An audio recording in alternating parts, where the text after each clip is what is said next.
کہ اساتذہ سے پڑھنا وہ بھی اعزاز کی بات ہے، لیکن جو سبق میں نے ان سے پڑھ لیے یہ میری زندگی کے یادگار لمحات ہیں، وہ میں کبھی نہیں بھول سکتا۔ اسی طرح ہمارے ایک اور استاد تھے،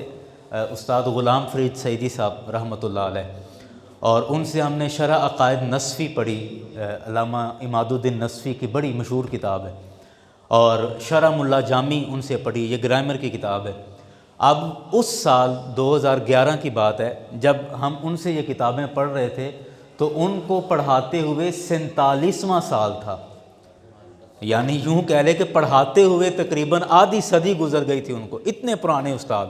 اب میری زندگی کے وہ بڑے قیمتی اثاثے ہیں، اور میں بڑا فخر کرتا ہوں اپنے طور پہ کہ ہمیں استاد غلام فرید سعیدی صاحب رحمۃ اللہ علیہ سے پڑھنے کا شرف ملا ہوا ہے۔ تو زندگی کے بعض لمحات بڑے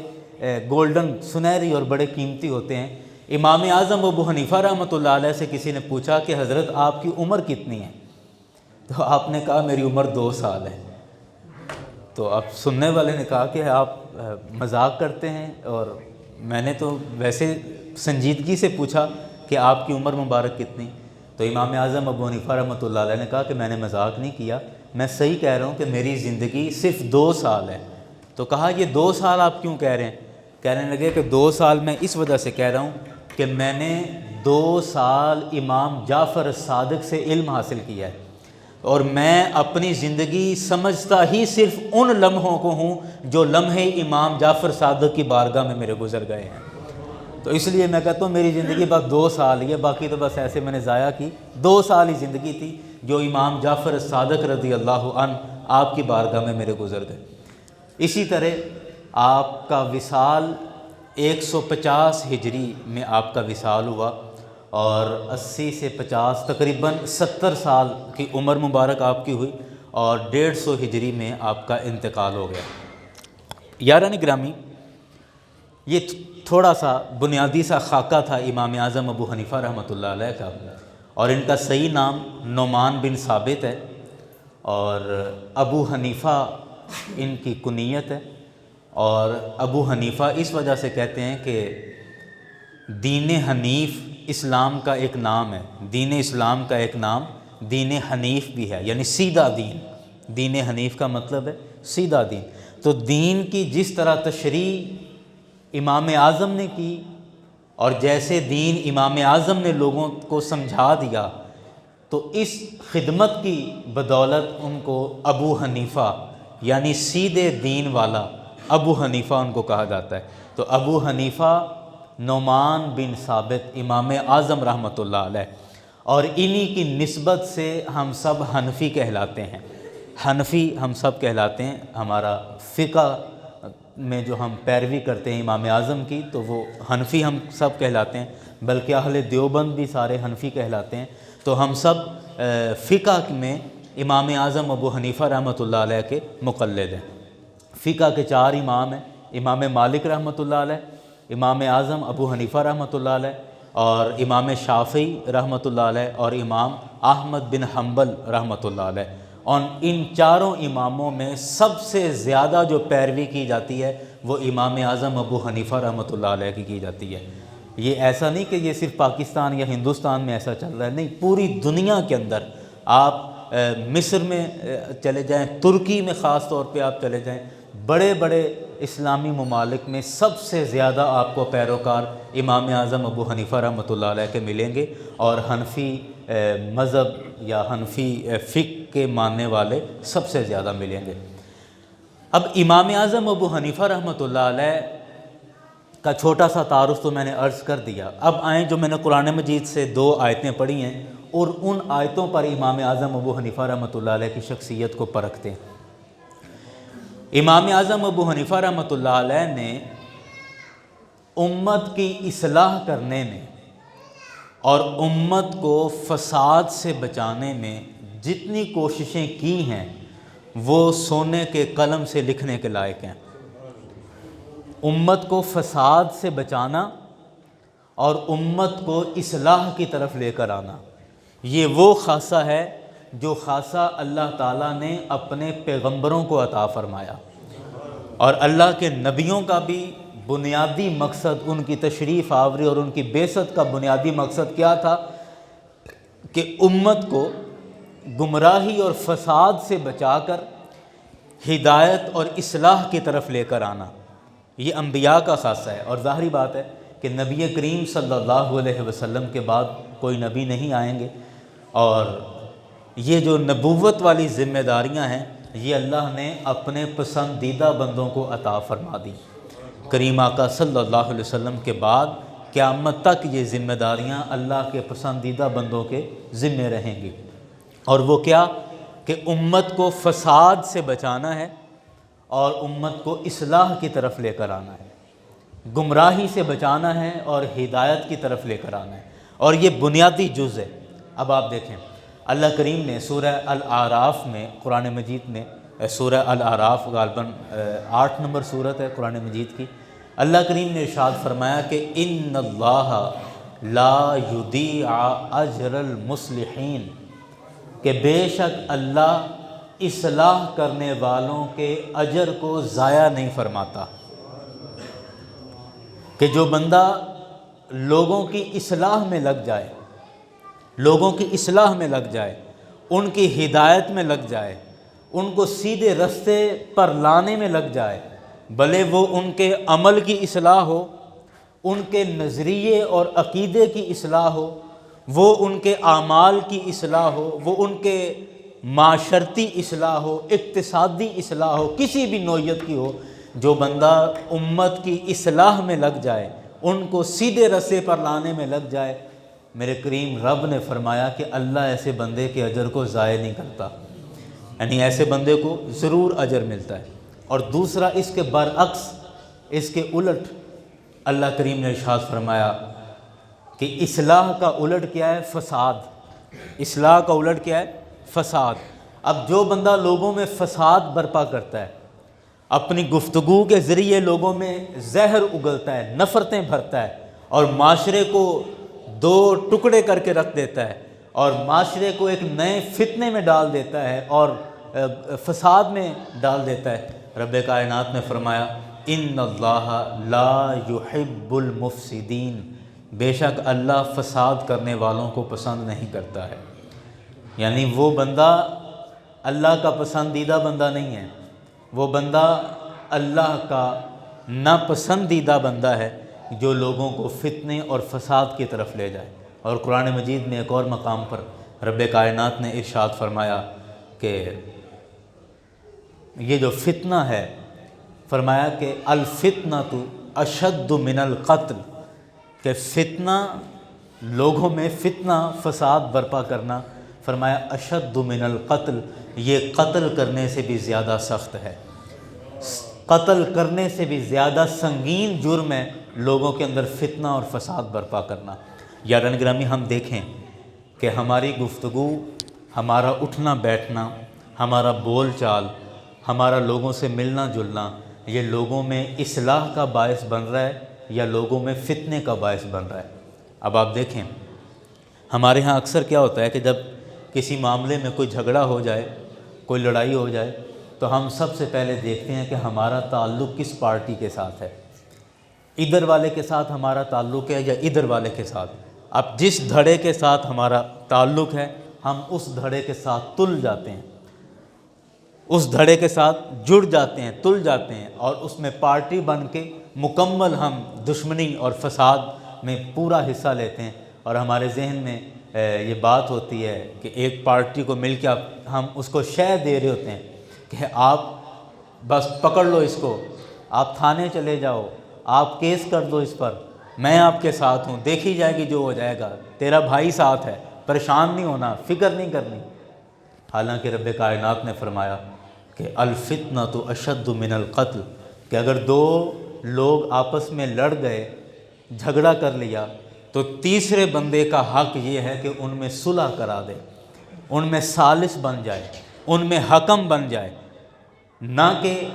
دو لوگ لڑے تو ایک کے ساتھ مل کر دوسرے کے خلاف محاذ آرائی شروع کر دے، ایسا نہیں، قرآن کا یہ حکم ہے۔ اور فرمایا کہ جو اصلاح کرنے میں لگ جائے گا، ان اللہ لا یضیع اجر المصلحین، اللہ کریم اصلاح کرنے والوں کا اجر ضائع نہیں کرے گا، ان کو ضرور ان کا اجر ملے گا۔ اور آپ دیکھیں ہم نماز پڑھتے ہیں ہمارے پاس کوئی سرٹیفکیٹ نہیں ہے کہ ہمیں نماز کا واقعی اجر ملے گا یا نہیں ملے گا، ایسا ہے نا؟ ہمارے پاس کوئی سرٹیفکیٹ نہیں ہے، بس امید ہے، یقین ہے کہ جو ہم کر رہے ہیں نیکیاں اللہ کریم اس کا ہمیں اجر دے گا، امید اور یقین ضرور ہے، لیکن اس کی کوئی سند نہیں ہے ہمارے پاس۔ روزے رکھیں گے، اس کی کوئی سند نہیں ہے ہمارے پاس کہ اس کا اجر ہمیں ملے گا کہ نہیں ملے گا۔ ہم زکوٰۃ ادا کریں، کوئی سند نہیں ہے ہمارے پاس کہ ہمیں اس کا اجر ملے گا یا نہیں ملے گا۔ لیکن اگر ہم لڑائی کرنے والوں کے درمیان صلح کروا دیں، لوگوں کے درمیان اصلاح کریں، لوگوں کو فتنے اور نفرت سے محفوظ رکھیں اور ان میں محبت پیدا کریں، تو رب کائنات نے فرمایا کہ میں رب تمہیں سند دیتا ہوں، سرٹیفائیڈ تمہیں کرتا ہوں، اور یہ سرٹیفکیٹ تمہیں دیتا ہوں کہ ان اللہ لا یضیع اجر المصلحین، کہ اللہ اصلاح کرنے والوں کا اجر ضائع نہیں کرتا ہے۔ اور یہ اصلاح صرف لڑائی جھگڑے میں نہیں ہے، یہ اصلاح ہمارے دن رات کے کاموں میں بھی ہے۔ ہمارا تجارت کرنا کیسا ہے،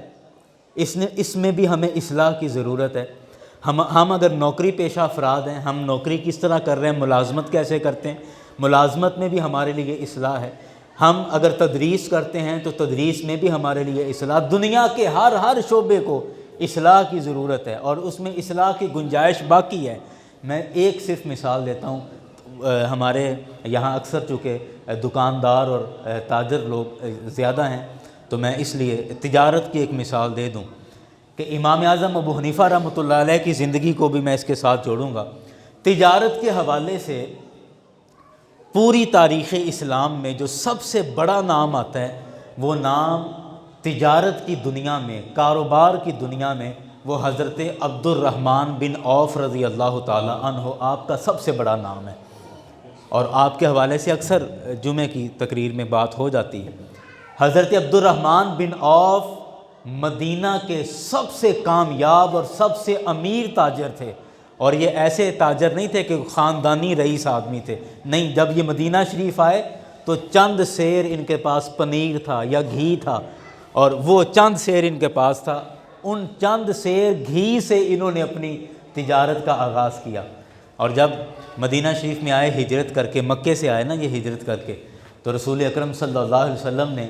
ایک مہاجر اور ایک انصار کو آپس میں بھائی بھائی بنا دیا۔ تو حضرت عبد الرحمن بن عوف کو جن کا بھائی بنایا وہ ان کو اپنے ساتھ لے گئے،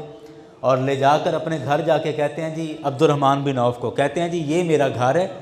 یہ ساری میری حویلی ہے، آپ کو اس گھر کا جو حصہ پسند ہے آپ اشارہ کرو، میں اس کو درمیان سے دیوار کر دیتا ہوں، آج کے بعد یہ آدھا گھر آپ کا اور آدھا گھر میرا ہے،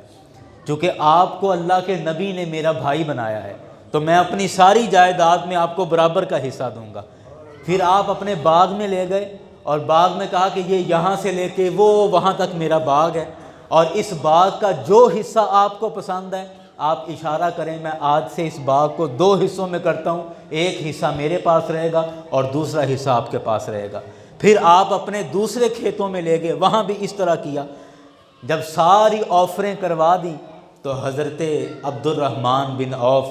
میں کہتا ہوں آپ غیرت کے امام تھے، امام الغیرت آپ کو کہا جائے تو بے جا نہ ہوگا۔ آپ نے کہا کہ جتنی باتیں بھی آپ نے کہی ہیں مجھے ساری قبول ہیں، لیکن مجھے آپ کی جائیداد میں سے کچھ نہیں چاہیے، مجھے صرف یہ بتاؤ کہ منڈی کہاں لگتی ہے،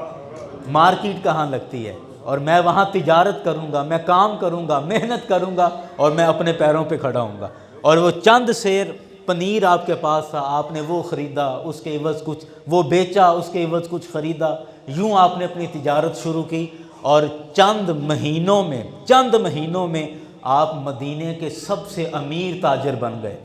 سب سے امیر۔ اور جنہوں نے اتنے امیر تاجر تھے کہ انہوں نے 2 دفعہ سرکار کی بارگاہ میں 40 ہزار دینار سرکار کی بارگاہ میں ہدیہ پیش کیا، اور 40,000 دینار کوئی چھوٹی رقم نہیں ہے، 40,000 روپیہ نہیں بنتا، یہ کروڑوں میں رقم بنتی ہے۔ 4 دینار ہوں تو تقریباً 1 تولہ سونا بنتا ہے، 4 دینار ہوں تو تقریباً 1 تولہ سونا بنتا ہے، اور 1 تولہ سونا تقریباً 2 لاکھ کا ہے، تو یہ 4 دینار کا 1 تولہ سونا تو 40,000 دینار، تقریباً 10,000 تولہ سونا، 10,000 تولہ سونا۔ اب میری نہیں سمجھ میں آ رہا کہ یہ کتنے پیسے بنیں گے، آپ اس کا حساب کر لینا، یہ کتنی بڑی رقم ہے۔ اور یہ ایک دفعہ نہیں، 2 دفعہ آپ نے سرکار کی بارگاہ میں پیش کی۔ اور آپ کا ایک بہت بڑا باغ تھا، اور آپ نے کہا کہ سرکار علیہ الصلوۃ والسلام کا جب وصال شریف ہو گیا نا، تو آپ نے وصیت کر دی کہ سرکار کے وصال کے بعد میرا یہ سارا باغ، اس کی جتنی بھی آمدنی ہوگی وہ سارے کا سارا سرکار کے گھر والوں کے لیے میں وقف کرتا ہوں۔ اور میں نے اپنی کیلکولیشن سے اس باغ کا سارا حساب لگایا، ہمارے موجودہ جو حساب ہے ایکڑ کا، اس حساب سے تقریباً وہ 90 ایکڑ کا باغ بنتا تھا۔ یعنی تقریباً وہ 90 ایکڑ کا باغ، آپ نے کہا اس کی ساری آمدنی اللہ کے نبی صلی اللہ علیہ وسلم کے گھر والوں کے خرچے کے لیے میں وقف کرتا ہوں۔ تو اتنے امیر آدمی ہو گئے۔ جو میں بات کرنا چاہ رہا تھا وہ بات یہ تھی کہ آپ سے کسی نے پوچھا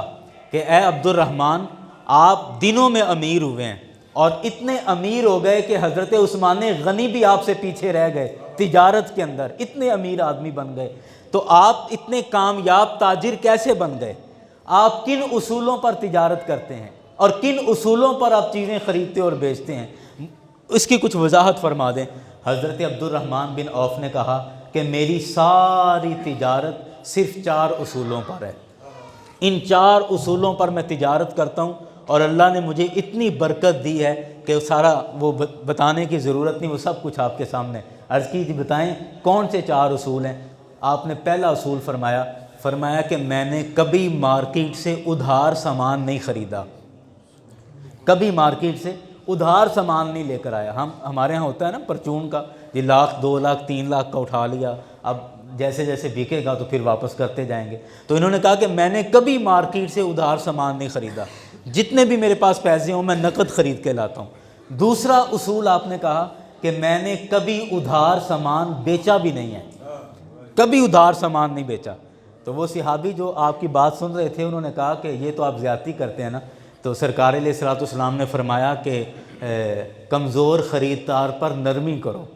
تو یعنی لین دین کے معاملے میں نرمی رکھو، تو یہ تو آپ نرمی نہیں کر رہے اور یہ تو آپ سختی کرتے ہیں۔ تو حضرت عبد الرحمن بن عوف نے کہا نہیں، جو بندہ مجھے مستحق نظر آتا ہے میں اس کو ویسے ہی دے دیتا ہوں، جو بندہ مجھے مستحق اور ضرورت مند نظر آتا ہے میں اس کو ویسے ہی دے دیتا ہوں، بغیر قیمت کے دے دیتا ہوں، لیکن جو میری تجارت ہے اس تجارت میں میں کبھی ادھار نہیں کرتا، نہ ادھار لے کر آتا ہوں نہ ادھار آگے بیچتا ہوں۔ تیسرا آپ نے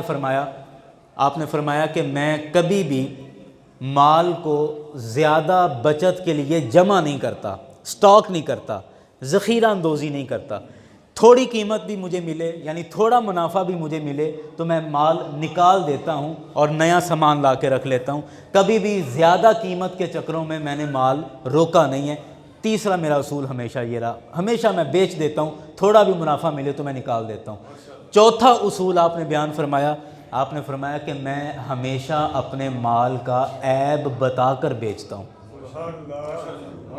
ہمیشہ اپنے مال کا عیب بتا کر وہ مال فروخت کرتا ہوں۔ یارن گاندھی یہ بہت بڑی بات ہے، اور یہ سننے کی حد تک تو مزیدار لگتی ہے کہ یار واہ واہ زبردست، لیکن جب ہم عملی طور پر خود یہ کر رہے ہوں تو بڑا مشکل ہو جاتا ہے کہ آپ کسی چیز کو عیب اس میں ہو اور کہیں کہ میں بتا کر بیچوں، بڑا مشکل ہو جاتا ہے۔ لیکن یاران گرامی، عقل میں بھی یہ بات آتی ہے، اور قرآن اور حدیث کے دلائل تو اس پر ہیں ہی۔ وہ کیا کہ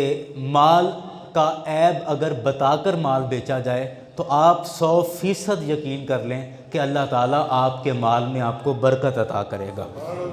اس کی وجہ، سب سے بڑی وجہ یہ ہے کہ کسٹمر کا،